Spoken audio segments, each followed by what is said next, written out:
Hello बच्चों, आपका हमारे चैनल में स्वागत है। बच्चों, आज हम आपको कक्षा 10वीं के जो आदर्श प्रश्न पत्र बनाए हैं उस आदर्श प्रश्न पत्र के क्वेश्चनों को सॉल्व करा रहे हैं। इसके पहले आपको आदर्श प्रश्न पत्र एक बताए थे जिसमें विकल्प खालिस्तान सत्य असत्य बताए थे। इसके बाद आपका सेकेंड आदर्श प्रश्न पत्र 2 डाले वीडियो में, उसमें बताया आपको प्रश्न क्रमांक 6 से प्रश्न क्रमांक 12 तक के प्रश्न बताए थे, जो 2 अंक के थे, जो आपके लिए इम्पोर्टेंट है।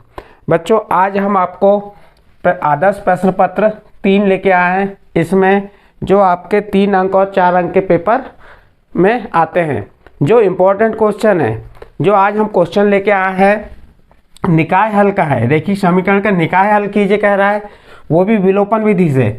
तो ये विलोपन विधि, ये विधियाँ तो वैसी 3-4 होती हैं। विलोपन विधि होती है, प्रतिस्थापन विधि होती है, ग्राफिक विधि होती है, बीजगणित विधि होती है और परावर्ती विधि भी होती है। इस प्रकार से 5 विधियाँ होती हैं, जिसमें से इम्पोर्टेंट है आपके लिए विलोपन विधि और प्रतिस्थापन विधि। ये पेपर में आपकी आती ही हैं। तो आप विशेष रूप से इन सवालों को समझिए और आपके हर वीडियो में मैं इस प्रकार के इम्पोर्टेंट क्वेश्चन बताऊँगा और सिलेबस को पूरा कराऊँगा। मेरा उद्देश्य, इस चैनल को बनाने का उद्देश्य कि बच्चों को शिक्षा प्रदान करना है, उनको किसी भी प्रकार से उनकी परीक्षा की तैयारी करना है।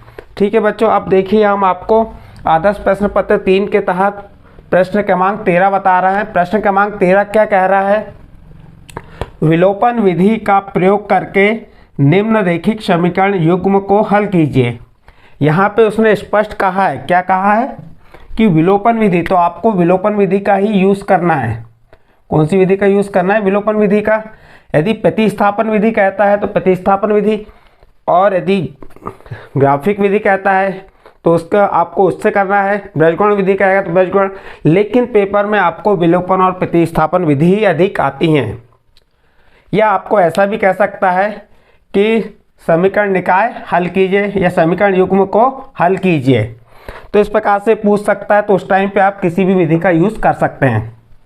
देखिए, हमारा प्रश्न नंबर 13, विलोपन विधि का प्रयोग करके निम्नलिखित समीकरण युग्म को हल कीजिए। क्या दिया है? 3x धन 4y बराबर 10, 2x ऋण 2y बराबर 2। ये आपका समीकरण दिया हुआ है। तो सबसे पहले आप लिख दीजिए, क्या दिया है समीकरण? 3x धन 4y बराबर 10। इसे समीकरण नंबर 1 नाम दे दीजिए।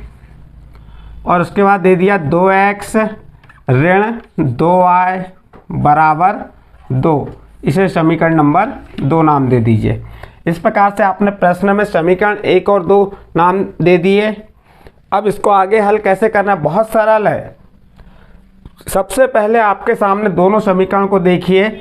ये x वाले मान कहलाते हैं, ये y वाले।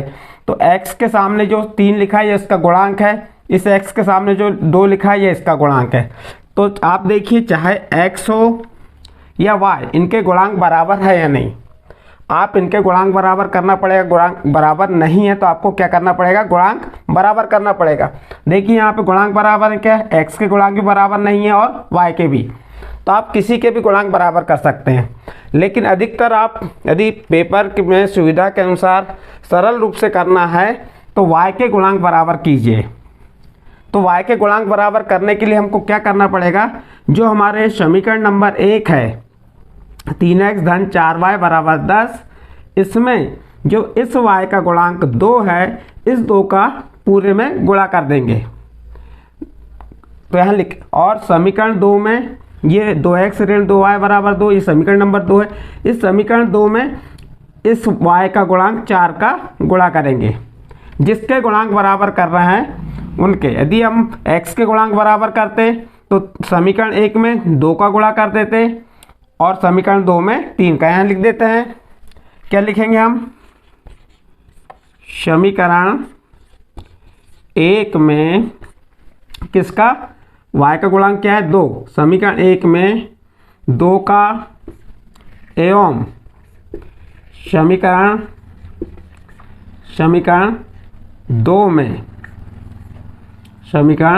2 में किसका? 4 का गुणा करके जोड़ने पर।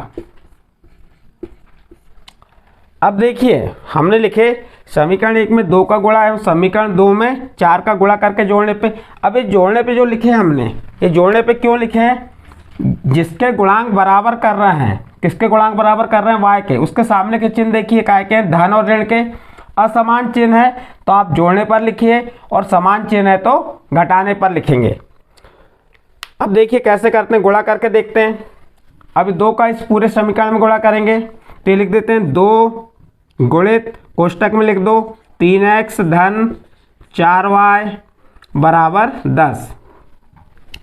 फिर 4 का दूसरे नंबर समीकरण में 4 गुणित 2x ऋण 2y बराबर 2।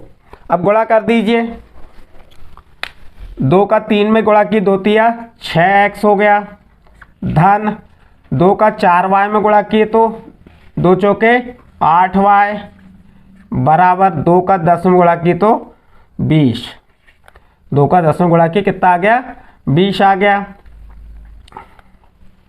अब क्या करना है, दूसरे नंबर वाले को देखिए, 4 का 2 में गुणा की 4 दूनी 8x ऋण 4 दूनी 8y और 4 का 2 में गुणा की 4 दूनी 8। अब गुणा करके हमने जोड़ने पे लिखे हैं, तो जोड़ने में कोई चिन्ह परिवर्तित नहीं होते, जोड़ने पे जैसा का वैसा रहता है। यदि हम यहाँ घटाने पे लिखते और ये चिन्ह असमान रहते तब यहाँ पे नीचे के चिन्ह परिवर्तित होते, लेकिन अभी नहीं होंगे। तो अब देखिए ये धन 6x और धन 8x जुड़ गया, कितना हो गया? ये 14x हो गया। धन 8y और ऋण 8y जुड़ेगा घटेगा? घटेगा, क्योंकि असमान चिन्ह इसलिए घट जाएगा। तो हम क्या करते हैं, इसको ऐसा क्रॉस कर देते हैं, इक्वल धन 20 और धन 8 जुड़ेंगे घटेंगे? जुड़ेंगे, समान चिन्ह जुड़ जाएंगे, कितना हो जाएगा? 28। इस प्रकार से हमने इनको सॉल्व किए। आगे देखिए, अब ये इनके बीच में चिन्ह काय का है? 14 और x के बीच में गुणा का चिन्ह है, तो ये 14 का बराबर उस वाल पक्षांतर कर देंगे तो क्या बचेगा? x बराबर 28 भागित 14। अब 14 का भाग 28 में दीजिए, 14 दूनी 28, कितने बार कैंसिल होगा? ये 14 एकम 14, 14 दूनी 28। तो ये आपका x का मान कितना आ गया? 2 आ गया। अब एक मान आ गया आपका x बराबर 2। अब अपने को y का मान ज्ञात करना है, तो समीकरण 1 या 2 किसी में भी किसका मान रख दीजिए? x का मान रख दीजिए। किस में रख दें हम? समीकरण 1 में रख देते हैं। तो यहाँ लिखेंगे समीकरण 1 में x बराबर 2 रखने पर। अब समीकरण 1 कौन सा अपना, उसको जैसा का वैसा लिख दीजिए, 3x धन 4y बराबर 10, ये लिख दी हमने। अब समीकरण 1 पूरा लिखे हो गया। अब इसमें x का मान रखेंगे तो ये 3 हो गया, गुणित x का मान कितना आ गया? x का मान 2 रख दिए, धन 4y बराबर 10। 3 का 2 में गुणा कीजिए, कितना हो गया? 6 धन 4y बराबर 10, या 4y बराबर धन 6 का पक्षांतर किए, ये 10 जैसा का वैसा, धन 6 का पक्षांतर किए ऋण 6। बहुत से बच्चे गलती ऐसी करते हैं, किस टाइप गलती करेंगे इसमें? वो कि 6 लिख देंगे और ऋण 10 लिख देंगे। तो ये गलतियां होती हैं। पक्षांतर जिसका होता है उसी का चिन्ह बदलता है। ये 10 जैसा का वैसा लिख दीजिए, धन 6 का पक्षांतर कीजिए, क्या हो गया? ऋण 6। अब 4y, 10 में 6 घटाएंगे, कितना आ गया? 4। तो y बराबर कितना हो गया? ये गुणा में तो पक्षांतर काय में जाएगा? भाग में। तो 4 भागित 4, 4 एकम 4, तो y बराबर कितना आ गया? 1। इस प्रकार से हमने x और y के मान ला लिए, और यहाँ लाके हम छोड़ देते हैं। यहाँ पे आपके मार्क्स कट जाएंगे, आधा मार्क्स तो कट ही जाएगा। आपको आंसर लिखना है, क्या लिखना है? अतः समीकरण निकाय का हल x बराबर कितना आया? 2 एवं y बराबर 1 है। आप इस प्रकार से पूरे प्रश्न को हल करेंगे। आपका यदि ये 4 अंक का आता है तो आपको 4 अंक पूरे मिलेंगे, यदि 3 अंक का आता है तो 3 अंक मिलेंगे। तो इस प्रकार से ये आपको मैंने विलोपन विधि समझाया। फिर से तेजी से एक बार रिपीट कर दे रहा हूँ। आपका ये प्रश्न है 3x धन 4y बराबर 10 और 2x ऋण 2y बराबर 2। अब इसको हमने जैसा का वैसा लिख दिया और समीकरण 1 और 2 दे दिए। समीकरण 1 में किसका y का गुणांक बराबर कर रहे हैं, तो समीकरण 1 में 2 का गुणा करें और समीकरण 2 में 4 का गुणा करते हैं। देखो 2 का 3 में गुणा की कितना आ गया, 6। मैंने तो ये आपको समझाने के लिए लाइन बढ़ाया, आप डायरेक्ट भी ये स्टेप ला सकते हो।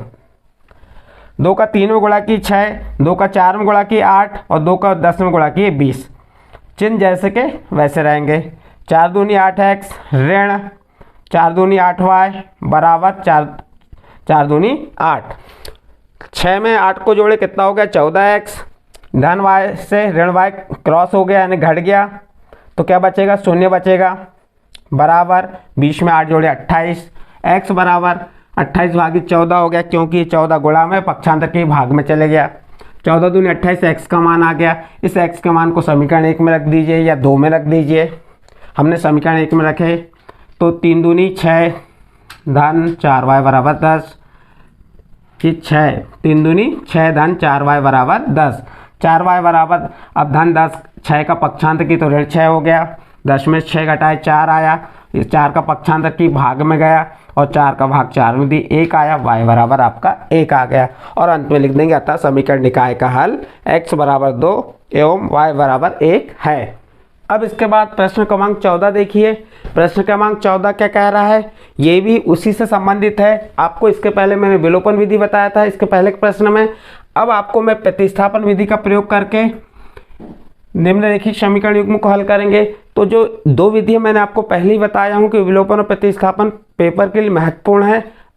समथिंग 10 वर्ष का रिकॉर्ड है कि यह प्रतिस्थापन और विलोपन विधि पेपर में आती हैं और बहुत सरल हैं। इसका मैं एक और सवाल लेके आया हूं जो है प्रतिस्थापन विधि का प्रयोग करके निम्नलिखित समीकरण युग्म को हल कीजिए। प्रश्न दिया है x धन y बराबर 14, x ऋण y बराबर 4। तो जो आपके समीकरण दिए दोनों सब रेखिक समीकरण उनको लिख देते हैं हम। उनको नाम दिए x धन y बराबर 14 समीकरण नंबर 1, x ऋण y बराबर 4 समीकरण नंबर 2। इसको आप विलोपन विधि से भी कर सकते हैं और प्रतिस्थापन विधि से भी कर सकते हैं, लेकिन प्रश्न में यदि प्रतिस्थापन विधि कहा है तो आप प्रतिस्थापन विधि से ही करेंगे। यदि विलोपन विधि कहा है तो आपको विलोपन विधि का ही उपयोग करना है। तो देखिए चलो अब हम आगे बढ़ के देखते हैं इसको कैसे करते हैं। तो प्रतिस्थापन विधि का को हल करना है तो इसका कोई भी एक समीकरण ले लीजिए, चाहे समीकरण 1 लीजिए या समीकरण नंबर 2। तो हम समीकरण 1 से यहाँ लिख देंगे समीकरण 1 से। अब समीकरण 1 क्या है हमारा, x धन y बराबर 14। हमने समीकरण 1 से लिखा और समीकरण 1 को जैसा का वैसा लिख दिए, कुछ नहीं किए हमने। इसके बाद देखिए बहुत सरल है, चाहे आप x का बराबर कुशल पक्षांतर कर दो या y का। हम किसका पक्षांतर कर रहे हैं, y का। तो यहाँ पे क्या बचेगा, x 14 धन y का हम पक्षांतर करेंगे तो क्या हो जाएगा, ऋण y। तो इसे हम समीकरण नंबर 3 दे देंगे। ये दे दी समीकरण 3। तो किसका मान आ गया, x का मान आया ने। इस x के मान को अब समीकरण 2 में रखेंगे। ये भी ध्यान रखना, ये समीकरण 1 से बना है तो इस मान को समीकरण 1 में नहीं रख सकते, किस में रखेंगे, समीकरण 2 में। यहाँ लिखेंगे समीकरण 2 में x बराबर 14 ऋण y रखने पर। अब समीकरण 2 कौन सा हमारा, समीकरण 2 है x ऋण y बराबर 4। किसका मान रखना है, x का मान। तो x का मान क्या आया अपना, 14 ऋण y। ये किसका मान रख दिया हमने, x का मान रखे, ये x के स्थान पे 14 ऋण y रख दिए। बाकी जो समीकरण जैसा वैसा ही लिख दीजिए, ऋण y बराबर 4। अब देखिए यहाँ पे 14 ऋण y में ऋण y जुड़ा, ऋण y में ऋण y जुड़ा तो क्या हो गया, ऋण चिन्ह आ जाएगा, समान चिन्ह इसलिए जुड़ जाएंगे और एक 2y। ऋण y में ऋण y जुड़ेगा तो ऋण 2y। जुड़ा क्यों? क्योंकि इसके चिन्ह समान हैं, बराबर 4। अब इसके बाद क्या करेंगे हम, ये ऋण 2y तो जैसा का वैसा लिख देते हैं, बराबर ये धन 14 जो है इसका बराबर इस पर पक्षांतर करेंगे तो 4 ऋण 14 हो जाएगा। अब देखिए यहाँ क्या करेंगे, ऋण 2y। अधिकतर बच्चे ये गलती करेंगे यहाँ पे कि ये ऋण चिन्ह लगाना भूल जाते हैं, सीधे डायरेक्ट 2y लिख देते हैं, जबकि 2y के सामने काय का चिन्ह है, ऋण का चिन्ह है, तो ऋण चिन्ह उसके साथ ही रहेगा। और धन 14 का पक्षांतर की तो ऋण 14। अब ऋण 2y जैसा कि वैसे लिखे। अब धन 4 में से ऋण 14 घटेगा, छोटी संख्या तो बड़ी संख्या घटती नहीं है, बड़ी संख्या छोटी संख्या घटेगी। 14 में से 4 गए 10, लेकिन चिन्ह कौन सा आएगा, बड़ी संख्या के साथ जो चिन्ह रहता है, बड़ी संख्या से चिन्ह काय का है, ऋण का है, इसलिए यहाँ पे कौन सा चिन्ह आएगा, ऋण। ये ऋण 10 हो गया। आप चाहें तो यहीं से ऋण को क्रॉस कर दीजिए, या y बराबर ऋण 10 भागित ऋण 2, ऋण से ऋण कैंसिल, 2 एकम 2, 2 पंचे 10, तो y बराबर आपका कितना आ गया, 5 आ गया। ये किसका मान आ गया, ये y का मान। इस y के मान को आप समीकरण 1, 2, 3 किसी में भी रख सकते हैं, लेकिन हमको सरलता के लिए किस में रखना है, समीकरण 3 में। समीकरण 3 में y का मान रखने पर, या यहाँ y बराबर 5 रखने पर। समीकरण 3 कौन सा अपना लिख दीजिए उसको जैसा का वैसा। x बराबर 14, यह है x बराबर 14 ऋण y, x 14, y का मान कितना आया 5, तो 14 ऋण 5, तो x बराबर 14 में से 5 घटा दीजिए, कितना बचेगा 9। तो ये x का मान आ गया।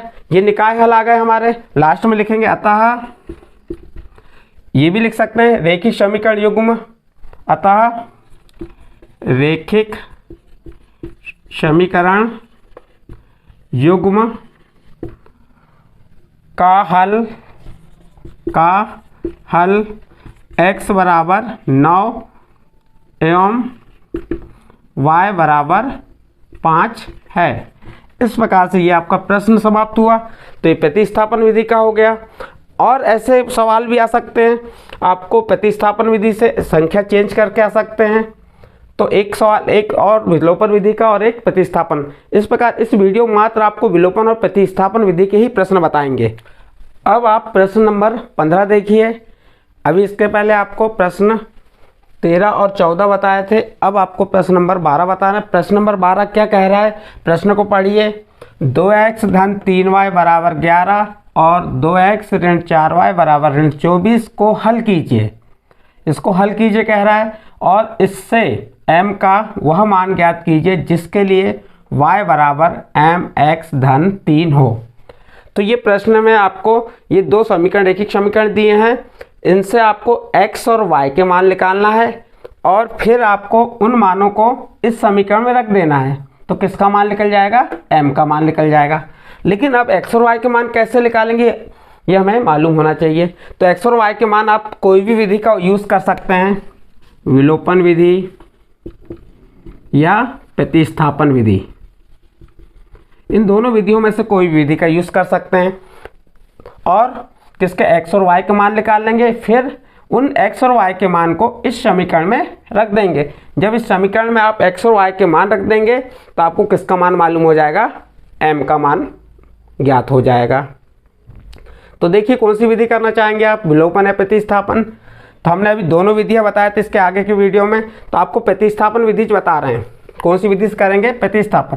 उसके लिए हमको समीकरण दोनों जैसे के वैसे लिख दीजिए। 2x धन 3y बराबर 11, इसे समीकरण नंबर 1 दे दीजिए। फिर 2x ऋण 4y बराबर ऋण 24, ये आपका आगे समीकरण। इसको विलोपन विधि से कर सकते हैं, हम विलोपन से करते हैं, और इसी को प्रतिस्थापन से भी बता देंगे, दोनों विधि का रिवीजन हो जाएगा। देखो विलोपन विधि में किसी भी x या y के गुणांक बराबर होना चाहिए। तो ऑलरेडी हमारे पास किसके गुणांक बराबर है, x के गुणांक बराबर है, तो ना हमें इसको गुणा करने की ज़रूरत है क्या, नहीं, क्योंकि यहाँ पे x के गुणांक बराबर है। तो डायरेक्ट देखते हैं किसके गुणांक बराबर है, x के। तो यहाँ पे भी धन का चिन्ह है, यहाँ पे समान चिन्ह है, समान चिन्ह है तो क्या हो जाएगा, घट जाएगा। तो यहाँ चिन्ह बदल जाएंगे कि धन काय में बदल जाएगा, ऋण में। ये ऋण काय में बदल जाएगा, धन में। ये ऋण काय में बदल जाएगा, धन में। इस प्रकार से जिसके गुणांक समान हैं उनके सामने के समान चिन्ह है तो नीचे के चिन्ह परिवर्तित होते हैं, और यदि समान चिन्ह नहीं है, असमान चिन्ह है, तो चिन्हों में कोई परिवर्तन नहीं होता। अब धन 2x से ऋण 2x घट गया, या इसको ऐसे क्रॉस कर दिए तो क्या बच गया यहाँ पे 0। अब धन 3y, अब ये ऋण का कोई महत्व नहीं है। धन 3y धन 4y, समान चिन्ह जुड़ जाएंगे, 7y बराबर के नीचे बराबर आना चाहिए। 11 में 24 जोड़ दीजिए, 11 में 24 जोड़ेंगे, 1 में 4 जोड़े 5, 1 में 2 जोड़े 3, 35 आ गया। तो y बराबर क्या हो जाएगा, अब पक्षांतर कर दीजिए 7 का, तो 35 भागित 7, 7 का भाग 35 में दी कितने बार गया, 5 बार। तो y बराबर कितना आ गया, 5। अब इस y के मान को समीकरण 1 या 2 में रख दीजिए। यहाँ लिख देते हैं समीकरण 1 में y का मान रखने पर, अब देखिए समीकरण 1 क्या है अपना, 2x धन 3y बराबर 11। 2x धन 3, y का मान कितना रखना है, 5 बराबर 11। 2x धन 5 दिया 15 बराबर 11, या 2x जैसा का वैसा 11 धन 15 का पक्षांतर किए तो ऋण 15। अब देखिए क्या करेंगे हम, ये 2x बराबर 11 में से 15 घटा दीजिए, कितना बचा, ऋण 4। तो x बराबर ऋण 4 भागित 2, 2 का पक्षांतर हुआ, भाग में चले गया, 2 का भाग 4 में दिए तो x बराबर ऋण 2। ये आपका x का मान आ गया, ये y का मान आ गया। लेकिन आपको m का मान ज्ञात करना है, तो आपका जो समीकरण दिया है, क्या दिया है, समीकरण क्या दिया है, समीकरण कौन सा है, y बराबर mx धन 3, y बराबर mx धन 3 दिया हुआ है ना। अब यहाँ पे आप x और y का मान रख दीजिए। y का मान कितना है, 5 बराबर x का मान कितना है, ऋण 2 धन 3, 5 धन 3 का पक्षांतर की तो ऋण 3 बराबर ऋण 2 का m में गुणा की तो ऋण 2m। 5 में से 3 घटाए तो 2 बचा बराबर ऋण 2m। अब इसका पक्षांतर किए तो ऋण 2 भागित ऋण 2 बराबर m, या m बराबर ऋण 2 का 2 में भाग दी तो ऋण 1। इस प्रकार से किसका मान आ गया, ये m का मान आ गया, ये m का मान आ गया। और आपकी विलोपन विधि से प्रश्न हल करना बता दिए। 2 सवाल बता दिए विलोपन विधि के जो पेपर में आते हैं। अब यही सवाल यदि प्रतिस्थापन विधि में करने के लिए आता है तो किस टाइप से करेंगे, देखिए इसको मिटा देते हैं हम। यदि हम इसको प्रतिस्थापन विधि से करना है तो किस टाइप से करेंगे, क्योंकि विलोपन और प्रतिस्थापन विधि पेपर में आती हैं, इसलिए मैं इसको बार बार आपको रिपीट करके बता रहा हूं। वही प्रश्न है, समीकरण 1 और 2 दीजिए, किसको ले लेंगे, समीकरण 1 या 2 ले लीजिए, किसको ले लेंगे, समीकरण 1, क्या लिख देंगे, समीकरण 1 से। समीकरण 1 ले लिए हमने, क्या है समीकरण 1, 2x धन 3y बराबर 11। अब x वाली का या y वाली किसी का पक्षांतर कर दीजिए, y का पक्षांतर किए तो यहाँ क्या बचेगा, 2x बराबर 11, और धन 3y का पक्षांतर किए तो ऋण 3y। तो x बराबर क्या हो जाएगा, ये पक्षांतर होगा तो 11 ऋण 3y भागित 2, ये बन गया समीकरण नंबर 3। x का मान आ गया इसमें। अब इस x के मान को किस में रख देंगे, समीकरण 2 में रखेंगे, क्योंकि समीकरण 1 से ही x का मान आया है, इसलिए समीकरण 1 में नहीं रखेंगे, किस में रखेंगे, समीकरण 2 में रखेंगे। तो यहाँ लिखेंगे समीकरण 2 में x का मान रखने पर। अब समीकरण 2 कौन सा है अपना, 2x ऋण 4y बराबर ऋण 24। अब क्या करेंगे, यहाँ पे 2x का मान रख दीजिए कोष्टक में, 11 ऋण 3y के भागित 2 ऋण 4y ये वाला आ गया, बराबर का चिन्ह ऋण 24।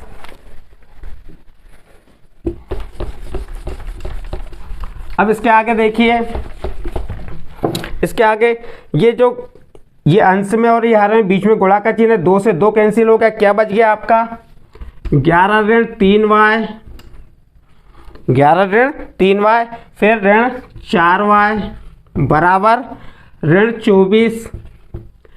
ऋण 3y में ऋण 4y जोड़े तो ऋण 7y और ऋण 24 धन 11 का पक्षांतर किए तो ऋण 11, ऋण 7y, ऋण 24 में ऋण 11 को जोड़ दीजिए, कितना हो गया ऋण 35, ऋण से ऋण कैंसिल तो y बराबर 35 भागित 7, 7 पना 35।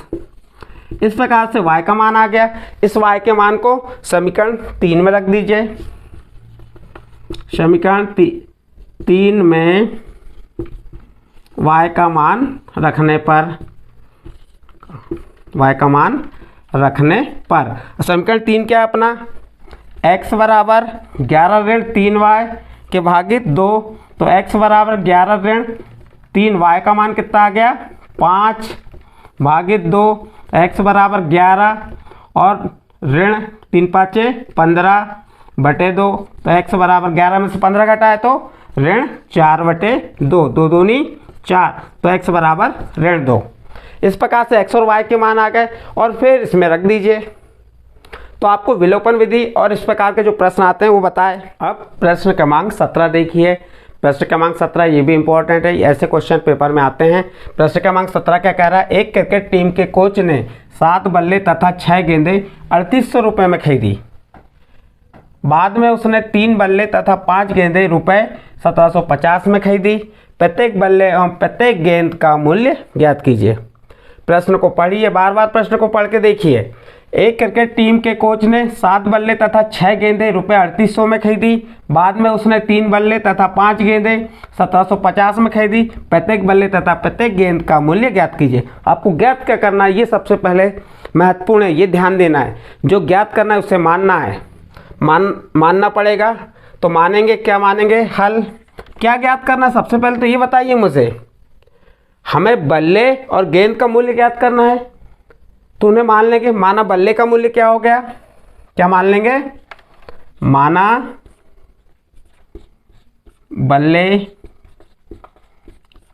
बल्ले का मूल्य x, तो गेंद का मूल्य क्या होगा y। ये ध्यान रखना है कि किसको मानना है, जिसे ज्ञात करना है उसको मानना है।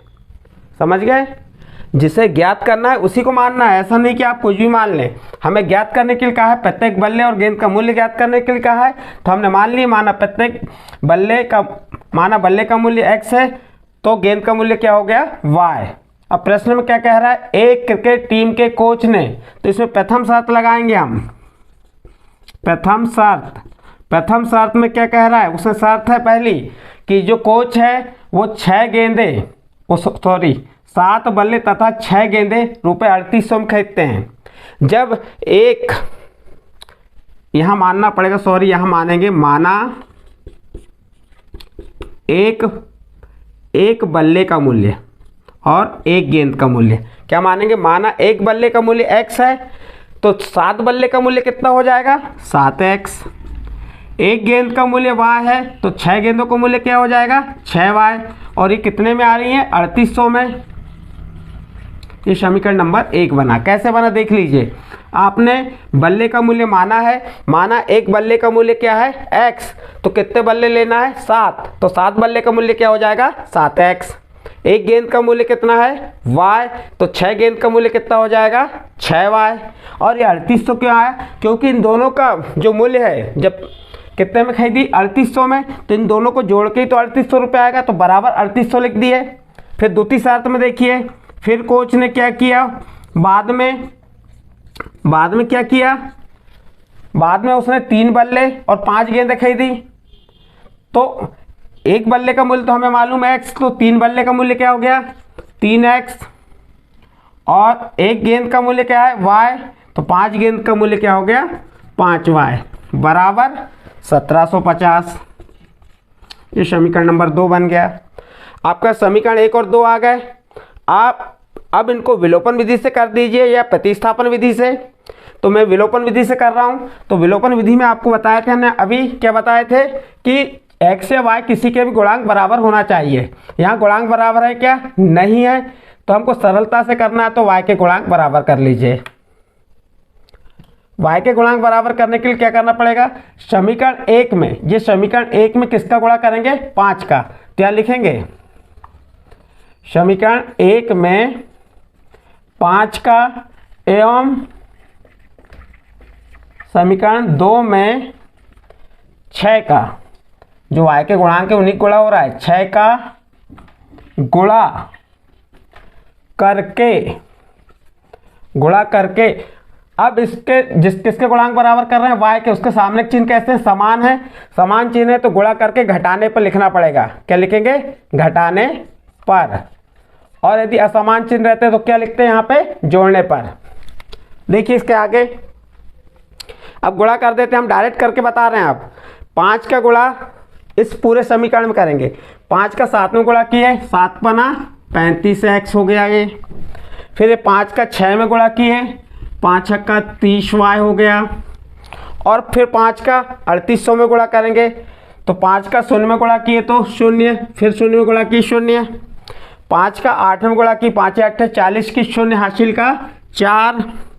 5 का 3 में गुणा की, 5 3 15 और 4 19। कितना आ गया? ये 19,000 आ गया। फिर अब किसका गुणा करेंगे? समीकरण ये लिखे हमने समीकरण 2 में किसका? 6 का। अब 6 का 3 में गुणा की, 6 3 18x। फिर 6 का 5 में गुणा की, 6 5 30y। यहाँ धन का चिन्ह है, धन लगा दिए। और 6 का 5 में गुणा किए, 6 5 30y बराबर। अब 6 का गुणा 1750 में कीजिए, 6 1 0 0, 6 5 30 की 0 हासिल का 3, 6 7 42 43 44 45, 45 की 5 हासिल की 4, 6 कम 6 और 4 10। कितना आ गया? 10,500। हमने क्या लिखे हैं? घटाने पे लिखे हैं, क्योंकि ये गुणांक बराबर हो गए y के और उसके चिन्ह समान है। उनके चिन्हों को असमान करने के लिए हमको यहाँ पे घटाना पड़ेगा। ये ऋण हो गया, ये धन का ऋण हो गया, और ये भी धन का क्या हो गया? ऋण। सबके चिन्ह बदल गए इस समीकरण के। ये धन ऋण में बदल गया, ये धन ऋण में बदल गया, ये धन काय में बदल गया? ऋण में। ये कैंसिल हो गए। अब 35 में से 18 घटा दीजिए, 15 में से 8 गए 7, यहाँ बचा 2, 2 में से 1 गया 1। अब धन आएगा या ऋण? यहाँ पे धन आएगा, बड़ी संख्या के साथ धन का चिन्ह है, 17x। अब 1900 में से 10,500 घटाइए, 0 में 0 घटाए 0, 0 में 0 घटाए 0, 0 में से 5 नहीं घटेगा, 9 से उधार मांगेंगे, यहाँ 10 होगा, 10 में से 5 गए 5, यहाँ बचा 8, और 1 में से 1 घटाए तो 0। इस प्रकार से ये कितना आ गया? 8,500। तो x बराबर क्या हो गया? 8,500 भागित 17। तो x बराबर 17 का पहाड़ा पढ़िए, 17 पना 85, बच गए 2 शून्य। तो x का मान कितना आ गया? 500 आ गया। अब इस x के मान को समीकरण 1 या 2 में रख दीजिए। यहाँ लिख देते हैं समीकरण 1 में x का मान रखने पर। अब देखिए समीकरण 1 कौन सा अपना? 7x धन 6y बराबर 3,800। अब किसका मान रखना है? x का। 7, x का मान कितना आ गया? 500 धन 6y बराबर 3800। 7 पना 3500, 7 का गुणा 500 में किए 3500 आ गया, धन 6y बराबर 3800, या 6y बराबर 3800 धन 3500 को पक्षांतर किए तो ऋण 3500, या 6y बराबर 38 में से 35 घटा दो, कितना आ जाएगा?